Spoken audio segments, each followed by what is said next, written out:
در مرکز کودکان و نوسان شهر دوشنبه با تشبث سرایست معارف شهر دوشنبه و دستگیری مقامات اجرایی حاکمیت دولتی شهر دوشنبه چاره‌بینی ادانه بخشیده به روز مادر با اشتراک بانوان و سابقه‌داران ساحه معارف شهر دوشنبه برگزار گردید. از صبح تا شب اگر در وصف مادر ما سخن رانیم حرف زنیم این کم است. به همین خاطر ما از فرصت مناسب استفاده برده تمام بانوان و تمام مادران تمام دنیا را صمیمانه تبریک میگوییم. بگذار همیشه سربلند، تنصیحت و عمر درازی پر از مهر و محبت داشته باشند.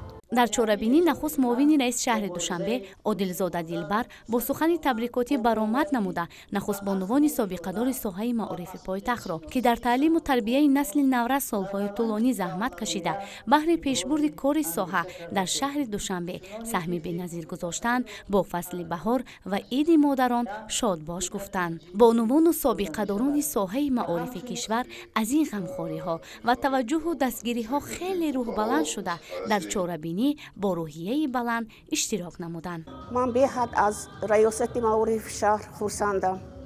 در مدت 16 سال با نفقه رفتنم این یکمین مرتبه مرا یخلا کردند. من همه خیلی خودم حس کردم که خیلی ما حاضر آسمان هفتم رو پدیده گشتم که من همه خیلی قدر داشتم.